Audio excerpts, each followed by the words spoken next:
ये कहानी एक ऐसे आदमी की है जिसके ऊपर $2,10,308 का लोन है और अब उसके पास आत्महत्या करने के अलावा कोई भी रास्ता नहीं है और वो ऐसा करता भी है, लेकिन इसके बाद उसकी पूरी जिंदगी बदल जाती है। Bollywood silver screen presenting cast away on the moon.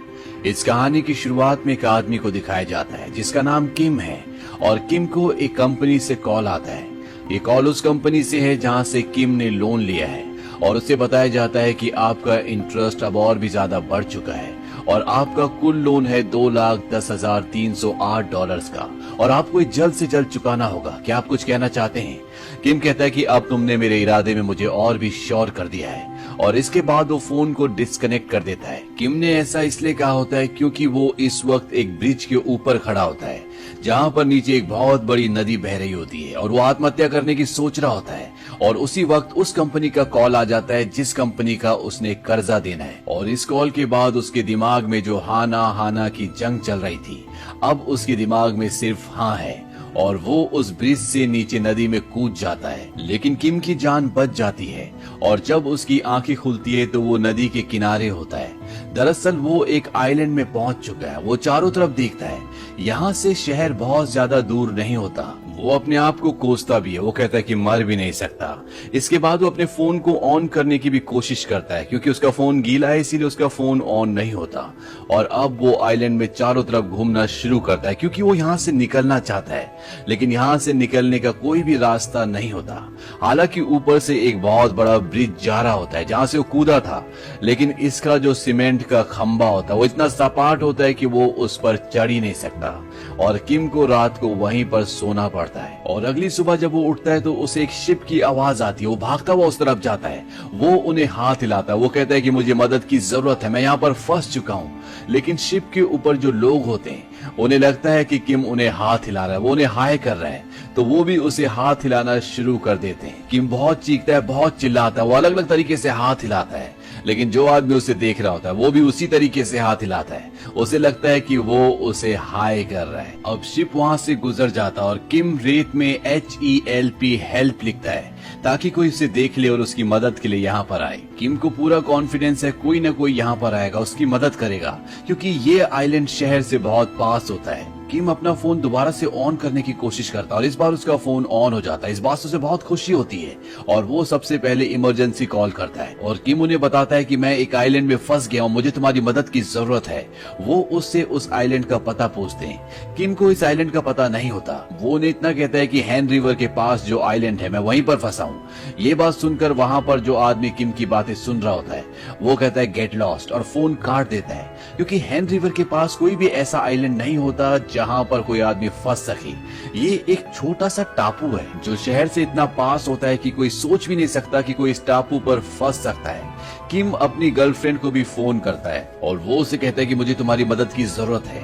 उसकी गर्लफ्रेंड उसे कहती है कि हमने फैसला किया था कि हम दोनों एक दूसरे को कॉल नहीं करेंगे, हम दोनों के बीच में सब कुछ खत्म हो चुका है। दरअसल इन दोनों का ब्रेकअप हो चुका होता है। किम उसे समझाने की कोशिश करता है कि वो एक टापू में फंस चुका है, उसे उसकी मदद की जरूरत है, लेकिन उसे लगता है कि वो सिर्फ उससे मिलने का बहाना कर रहा है। किम उसे कहता है कि मेरे फोन की बैटरी खत्म होने वाली है और इतना कहते ही उसका फोन बंद हो जाता है और अब किम के पास कोई भी रास्ता नहीं है कि वो यहाँ से बाहर किसी से संपर्क कर सके क्योंकि उसका फोन ऑफ हो चुका है। और किम ये फैसला करता है कि अब वो नदी को तैर कर पार करेगा और वो नदी में चला जाता है, लेकिन वो तैरना नहीं जानता और वो अब नदी में डूबने लगता है। लेकिन इससे पहले कि उसकी डूबकर जान चली जाती, नदी एक बार फिर से उसे किनारे पर फेंक देती है। किम अब पूरी तरह से फ्रस्ट्रेट हो जाता है और वो अपनी जान देना चाहता है, इसीलिए वो अपनी टाई निकालता है, पेड़ पर लटकाता है और अपने आप को फांसी के फंदे पर लटकाने वाला होता है कि तभी सायरन बज जाता है। और ये सायरन होता है सिविल डिफेंस ड्रिल का, जो साल में 2 बार 20-20 मिनट के लिए होता है। ये एक तरह की प्रैक्टिस होती है जिसमें साल में 2 बार पूरे देश को पॉज कर दिया जाता है ताकि अगर कोई भी इमरजेंसी हो या देश में कोई भी आपदा आए या देश में कोई भी अटैक करे तो उसके लिए सब पहले से तैयार हो। और इसीलिए जो आदमी जहाँ पर होता है वो वहीं पर रुक जाता है, जो गाड़ी जहाँ पर होती है वो वहीं पर रुक जाती है।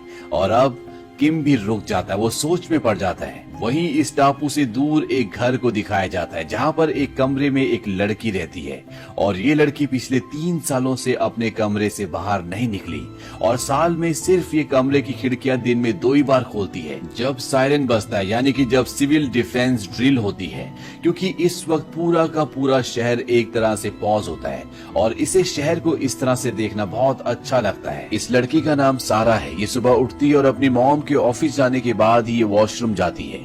इसकी मॉम ऑफिस जाने से पहले इसके लिए खाना बनाकर चली जाती है और ये उस खाने को अपने कमरे के अंदर ले जाती है। दरअसल ये अपने घर वालों के सामने भी नहीं आती और ना ही उनसे ज्यादा बात करती है।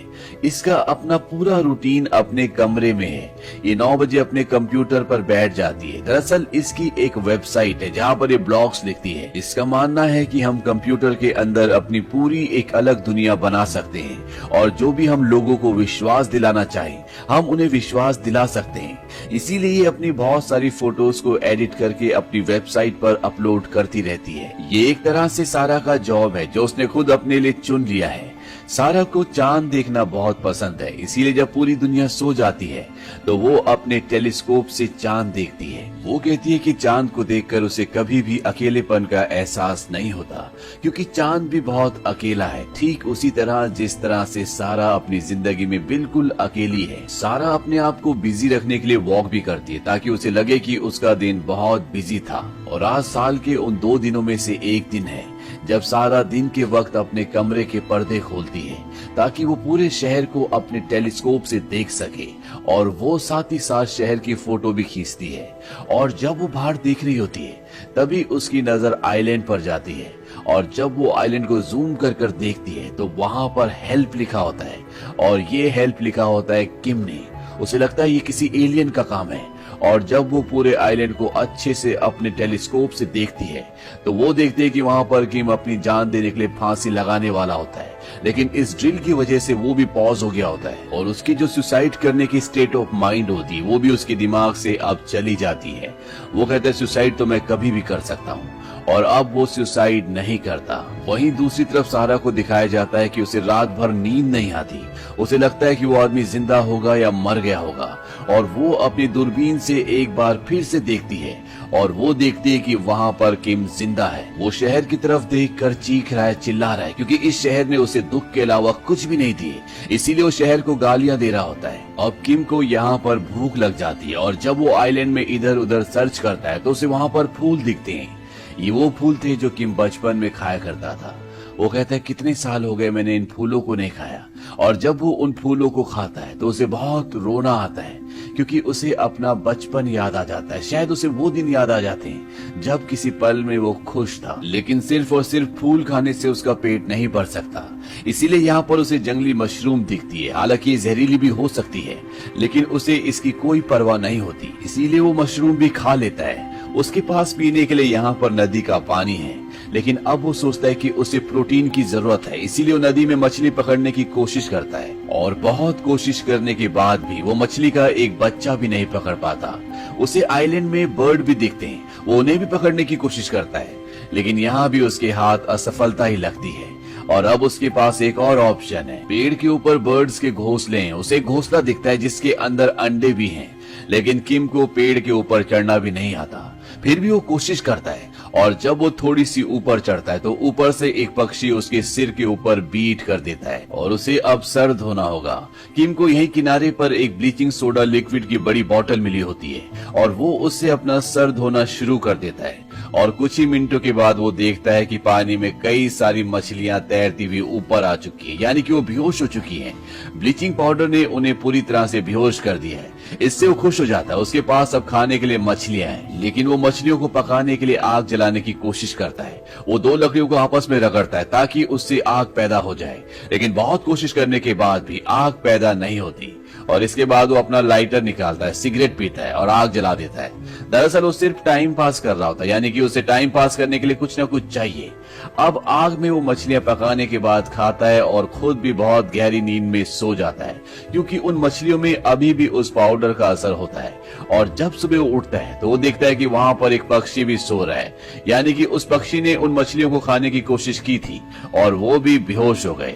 और अब उसके पास खाने के लिए एक और चीज है और वो है जंगली पक्षी। किम को यहीं किनारे पर एक बहुत बड़ी बच्चों की डक बोट भी दिखती है जो शायद खराब होने पर किसी ने पानी में छोड़ दी थी और वो बहकर यहाँ किनारे पर आ गई। वो उसे खींचकर बीच में ले आता है और अब किम के पास सोने के लिए उसका घर भी है।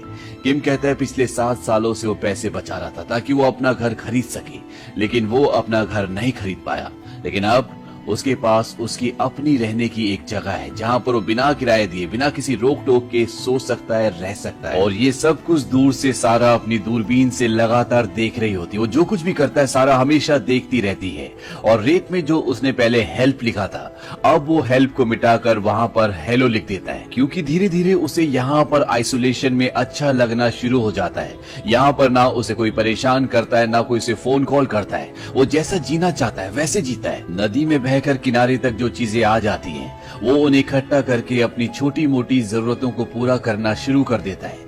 और उसे अब यहाँ पर कई दिन हो चुके हैं और एक दिन वो देखता है कि नदी के पास एक स्टीमर, एक शिप आ रहा है। उसे देखकर वो छुप जाता है क्योंकि वो यहाँ से वापस नहीं जाना चाहता। और जब वो छुप रहा होता है तो उसे वहाँ पर एक नूडल्स का खाली पैकेट दिखता है। वो उस पैकेट को उठा लेता है और वो देखता है कि उसके अंदर अभी भी एक मसाले का पैकेट है। उसके मन में अब नूडल्स खाने की क्रेविंग जाग उठती है और वो ये फैसला करता है कि वो नूडल्स यहीं पर बनाएगा। यहाँ पर जो पेड़ होते हैं, जो उनके बीज होते हैं, वो उनसे नूडल्स बनाने की कोशिश भी करता है। लेकिन कई बार कोशिश करने के बाद भी उसे कामयाबी नहीं मिलती। वो कहता है कि मैंने अगर नूडल्स बना लिए तो मैं जीवन में कुछ भी कर सकता हूँ, लेकिन उसकी सारी कोशिशें फेल हो जाती है। उसे सोते जागते उठते हमेशा उसकी आंखों के आगे सिर्फ एक ही चीज दिखती है और वो होती है नूडल्स। लेकिन उसे समझ नहीं आ रहा होता कि वो नूडल्स बनाए तो बनाए कैसे। और तभी उसके दिमाग में एक आइडिया आता है। वो कबूतर को देखता है और वो देखता है कि जब कबूतर बीट करते हैं तो जो भी वो खाते हैं वो अच्छे से डाइजेस्ट नहीं कर सकते। और किम अपने आप को बोलता है कि मुझे एक कबूतर की तरह सोचना होगा और वो जमीन पर कबूतर की तरह बैठकर सोचना शुरू कर देता है। वो सोचता है कि कबूतर क्या खाते हैं और उसके दिमाग में आता है कि कबूतर सीड्स खाते हैं, यानी कि वो बीज खाते हैं। और अब वो उनकी जो बीट होती है उसे इकट्ठा करना शुरू कर देता है और इसके लिए वो अपना क्रेडिट कार्ड यूज करता है। वही क्रेडिट कार्ड जिसकी वजह से आज वो यहाँ पर है, जिसकी वजह से उसने आत्महत्या करने की कोशिश की थी। और कबूतर की बीट से सीड्स इकट्ठा करने के बाद वो एक अच्छी जगह देखता है जहाँ पर वो खेती कर सकता है और उस जगह पर वो बहुत मेहनत करता है और जितने भी सीड्स होते हैं वो उस जगह पर बो देता है। लेकिन ये सब इतना आसान नहीं होता। वहां पर एक बहुत बड़ा पत्थर भी होता है जिसे हटाने में उसे बहुत मेहनत लगती है, लेकिन वो हार नहीं मानता। वो उस पत्थर को वहां से हटा देता है। इसी दौरान उसे बहुत पसीना भी आ जाता है और जब उसका पसीना उसकी जबान पर लगता है तो ये बहुत ही सॉल्टी होता है। ये उसकी मेहनत का पसीना है, ये पसीना उसकी उम्मीद का। और उसने कई दिनों से सॉल्ट नहीं खाया, इसीलिए वो अपने पूरे शरीर को चाटना शुरू कर देता है। वो कहता है कि मैंने जीवन में इससे सॉल्टी चीज कभी भी नहीं खाई। यहाँ खेती वाली जगह पर वो कुछ केचुए भी डाल देता है ताकि जमीन हवादार बने और उसकी फसल अच्छे से उगे। और जो टाई उसने फांसी लगाने के लिए पेड़ पर लटकाई थी, अब वो उसे उतार देता है और उसका जो सूट होता है उससे वो स्केयर क्रो बनाता है ताकि कोई भी पक्षी उसकी फसल के आसपास ना आ सके। अब ऐसा लगता है जैसे मानो उसे जीवन में एक मकसद मिल गया हो। भले ये मकसद दूसरों के लिए बिल्कुल बेबुनियादी हो, लेकिन वो किसी भी तरह से फसल उगाकर नूडल्स बनाना चाहता है और जो उसके पास नूडल्स का मसाला है वो उसे उसमें डालकर नूडल्स खाना चाहता है। हालांकि एक बार उसने इस पैकेट को फाड़कर मसाला खाने की कोशिश भी की थी ताकि उसकी क्रेविंग मिट जाए, लेकिन उसने उस वक्त अपने आप को रोक लिया और ये तय किया कि किसी भी कीमत पर वो यहाँ पर नूडल्स बनाएगा। और अब सुबह से लेकर शाम तक हमेशा वो इसी बारे में सोचता है कि किस तरह से उसकी फसल उगेगी, किस तरह से वो नूडल्स बनाएगा। और दूर से सारा ये सब कुछ देख रही होती है और साथ ही साथ वो उसकी पिक्चर्स क्लिक करके अपनी वेबसाइट पर भी अपलोड कर रही होती है। और वो उसकी पिक्चर्स के साथ ये लिखती है कि ये शाई है, जब भी किसी को आते हुए देखता है तो ये छुप जाता है। साथ ही साथ ये अपना पसीना भी चाटता है, बहुत गंदा है, ये पेड़ पर चढ़ता है, इसे एडवेंचर पसंद है। और एक सबसे खास बात, इसे नूडल्स खाने का बहुत मन है, किसी भी कीमत पर नूडल्स खाना चाहता है। लेकिन मुझे समझ नहीं आता कि मैं इसकी मदद कैसे करूं। क्या मुझे नासा की मदद लेनी चाहिए या खुद मुझे जमीन पर जाना चाहिए? वो ऐसा इसलिए बोलती है क्योंकि 3 सालों से उसने घर से बाहर कदम नहीं रखा और अब वो ये फैसला करती है कि उसी को कुछ करना होगा। और जब रात को सब सो जाते हैं तो वो घर से हेलमेट पहनकर निकलती है और वो उसी ब्रिज पर पहुंच जाती है जहां से वो बीच बहुत नजदीक है। और वो एक बॉटल के अंदर एक मैसेज डालकर उसे पानी में फेंक देती है, क्योंकि वो जानती है कि वो बॉटल तैरते हुए नदी के उस किनारे पर पहुंच जाएगी जहां पर किम है। लेकिन काफी दिनों तक उसे वो बॉटल नहीं मिलती।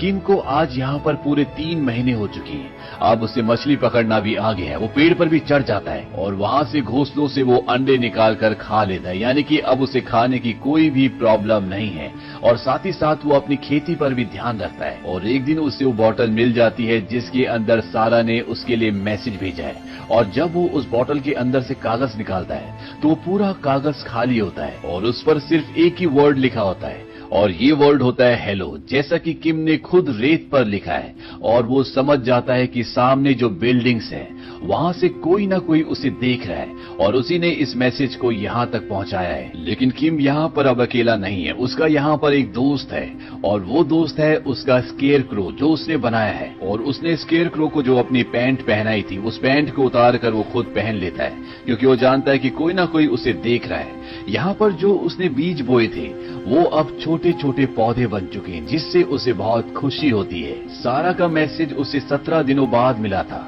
सारा 17 दिनों से इंतजार कर रही थी और अब वो रेत पर लिखता है कि हाउ आर यू। और जब सारा को ये दिखता है तो उसे बहुत खुशी होती है। सारा की जिंदगी में अब एक नई चीज आई है जिससे उसकी जिंदगी बदलने लगी है। और सारा एक बार फिर से रात को ही घर से हेलमेट पहनकर निकलती है और वो बॉटल में एक और मैसेज डालती है। और जब किम को वो बॉटल मिलती है वो उस मैसेज को पढ़ता है तो उसमें लिखा होता है I am fine thank you and you. Kim भी उसके जवाब में लिखता है फाइन थैंक यू। अब सारा उसे वहां पर नूडल्स पहुंचाना चाहती है, क्योंकि वो जानती है कि उसे नूडल खाने की क्रेविंग है। इसीलिए वो एक डिलीवरी बॉय को ज्यादा पैसे देकर उस आइलैंड के बारे में बताती है और वो वहां पर कई तरह के नूडल्स लेकर पहुंच जाता है। लेकिन किम उसके नूडल्स को एक्सेप्ट नहीं करता और जब वो नूडल्स वाला वापस सारा के पास आता है तो सारा उससे पूछती है कि उसने क्या कहा। वो उसे कहता है कि तुम दोनों अजीब हो। उसने मुझसे कहा है कि ये नूडल्स मेरे लिए एक होप है। दरअसल उसने सारा को ये मैसेज दिया होता है कि जो नूडल्स वो बनाने की कोशिश कर रहा है वही उसके जीने का एक मकसद है, उसके लिए एक उम्मीद है। यहाँ पर किम की जो फसल है अब वो धीरे धीरे उग चुकी होती है और जो बीज उसने बोया होता है वो कॉर्न का बीज होता है। और जब वो उसमें पहला कॉर्न उगते हुए देखता है तो उसकी आंखों में आंसू आ जाते हैं। उसे जीवन में इतनी खुशी कभी भी नहीं हुई। उसे लगता है कि जीवन में उसने कुछ अलग किया है, उसने कुछ अचीव कर लिया है। हो सकता है कि ये बात दूसरों के लिए बहुत छोटी हो, लेकिन किम के लिए ये बहुत बड़ी बात है। किम के जीवन से सारा के जीवन में भी बदलाव आता है और वो पहली बार अपने कमरे से बाहर अपनी मॉम के सामने आती है और वो कहती, क्या आप मेरे लिए कुछ गमले और कॉर्न के बीज ले आएंगी? दरअसल मैं कॉर्न उगाना चाहती हूँ। और ये कहकर वो अंदर चली जाती है। इस बात से सारा की मॉम को बहुत खुशी होती है, क्योंकि उसका जीवन बदल रहा है। अब वो धीरे धीरे नॉर्मल हो रही है। वहीं किम के कॉर्न अब पूरी तरह से पक चुके हैं और वो पहली बार अपनी फसल से कॉर्न तोड़ता है और वो उससे नूडल्स बनाता है। और जो पैकेट उसने कई महीनों से अपने पास बचा कर रखा था जिसमें नूडल्स का मसाला है, वो मसाला उसके अंदर डालता है। और जब नूडल्स बन जाते हैं और जब वो उन्हें खाता है तो उसकी आंखों में आंसू होते हैं। वो बहुत इमोशनल हो जाता है, क्योंकि ये उसके लिए महज नूडल्स नहीं है, बल्कि ये उसके लिए वो उम्मीद है जिसने उसे जिंदा रखा, जिसने उसे ये सिखाया कि जिंदगी में हमें कभी भी हार नहीं माननी चाहिए, बल्कि हमेशा पॉजिटिव रहकर काम करते रहना चाहिए। और किम को रोते हुए और नूडल्स खाते हुए दूर से सारा अपने कैमरे से, अपनी दूरबीन से देख रही होती है और वो उसके लिए एक नोट भी भेजती है जिसमें वो लिखती है कांग्रेचुलेशंस। और ये नोट पढ़ने के बाद किम भी अब रेत पर उससे एक सवाल पूछता है। वो वहां पर लिखता है who are you and why, यानी कि तुम कौन हो और तुम मुझे मैसेजेस क्यों भेजती हो। सारा इसे देख लेती है लेकिन वो इसका रिप्लाई नहीं करती। वहीं उसकी वेबसाइट पर जहां पर वो किम की स्टोरीज को और अपनी चीजों को शेयर करती है, वहां पर नीचे कमेंट्स होते हैं कि ये पेज फेक है, क्योंकि सारा ने वहां पर जिसकी फोटो लगाई होती है वो खुद नहीं होती, बल्कि उसने किसी और की फोटो लगाई होती है। और वो लोग जो उसे फॉलो करते हैं उसमें से एक आदमी उसे जानता है। दरअसल वो उसकी दोस्त होती है, इसीलिए वो कमेंट में लिखता है कि ये पेज फेक है और वो उसे गालियां भी लिखता है। और साथ ही साथ जितने भी और उसके फॉलोअर्स होते हैं वो भी उसे उल्टा सीधा कहते हैं, जिससे उसकी आंखों में आंसू आ जाते हैं, क्योंकि उसने इसके लिए बहुत मेहनत की होती है और अब लोग उसे झूठा कह रहे हैं, इसीलिए वो डिप्रेस हो जाती है। वहीं आइलैंड पर यह दिखाया जाता है कि किम सारा के मैसेज का कई दिनों से इंतजार कर रहा होता है, लेकिन सारा उसे रिप्लाई नहीं करती। अब किम जब आइलैंड पर अकेला बैठा होता है तो वहाँ पर बारिश होना शुरू हो जाती है और धीरे धीरे ये बारिश एक तूफान का रूप धारण कर लेती है और उसकी सारी फसल इसमें नष्ट हो जाती है और उसकी जो डक बोट होती है जिसके अंदर वो रहता है, जो उसका घर है, वो भी अब पानी में बहना शुरू हो जाती है। लेकिन वो उसे पकड़ लेता है क्योंकि वो किसी भी कीमत पर अपने घर को नहीं छोड़ना चाहता। लेकिन पानी का बहाव इतना तेज होता है कि वो भी उससे छूट जाती है, यानी कि अब उसका सब कुछ तबाह हो चुका है। और अगली सुबह जब सारा अपने कैमरे से, अपनी दूरबीन से उसे देखती तो वहाँ पर वो बिल्कुल उदास बैठा होता है और वो अपना गुस्सा प्रकट करने के लिए वहाँ पर सारा के लिए एक मैसेज भी लिखता है। और तभी उसे पीछे कुछ रिंग होने की आवाज आती है और जब वो पीछे देखता है तो वहाँ पे गवर्नमेंट के 2 एम्प्लॉय होते हैं जो इस जगह को ठीक करने के लिए, साफ करने के लिए आए हैं। उन्हें देखकर किम भागना शुरू कर देता है क्योंकि वो इस आइलैंड से नहीं जाना चाहता। वो भी उसका पीछा करते हैं, लेकिन जब किम और दूर भागता है तो वहाँ पर और भी कई सारे लोग होते हैं और वो किम को पकड़ लेते हैं। वो किम को कहते हैं कि तुम इस आइलैंड पर क्या कर रहे हो, यहाँ पर आना मना है, यहाँ पर कोई नहीं रह सकता। किम उनसे बहुत दरख्वास्त करता है। वो कहता है कि मुझे यहाँ पे रहने दो, मैं यहाँ पे रहना चाहता हूँ। लेकिन वो ऑफिसर्स उसे उसके कपड़े पहनाकर नाव में सवार कर देते हैं और किम से अब उसकी छोटी सी दुनिया जो उसने यहाँ पर बनाई थी वो पूरी तरह से छिन चुकी है और साथ ही साथ वो इस आइलैंड से जा रहा है। इसीलिए वो उस तरफ देख रहा होता है जहाँ से सारा उसे देखती है, क्योंकि यहाँ से निकलने के बाद वो सारा से अब कभी भी कांटेक्ट नहीं कर सकता और ना ही सारा उससे कांटेक्ट कर सकती है। सारा ये सब कुछ देख रही होती है और वो अपने घर से कई सालों से दिन के वक्त बाहर नहीं निकली होती। लेकिन अगर आज वो बाहर नहीं निकली तो किम को हमेशा के लिए खो देगी। इसीलिए वो घर से बाहर निकलती और पागलों की तरह उस तरफ दौड़ना शुरू कर देती है जहाँ पर किम उसे मिल सकता है।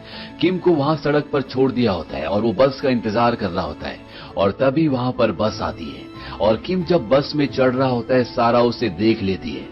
सारा बस की तरफ भागती है लेकिन तब तक बस चल देती है। हालांकि सारा बस को चेज करने की भी कोशिश करती है, लेकिन कुछ ही पलों में बस उसकी आंखों से ओझल हो जाती है और अब किम और सारा हमेशा के लिए एक दूसरे से अलग हो गए। सारा भी अब अपने घर की तरफ लौटना शुरू कर देती है। इन दोनों की आंखों में आंसू होते हैं और तभी एक अलार्म बजता है और ये अलार्म होता है सिविल डिफेंस ड्रिल का, जो साल में 2 बार बजता है। और इस वक्त पूरा देश 20 मिनट के लिए जहां का तहां फ्रीज हो जाता है और सारा समझ जाती है कि वो बस भी रुक चुकी होगी और वो भागते हुए उस बस की तरफ जाती है और वो बस में चढ़ जाती है। किम उसे ध्यान से देखता है।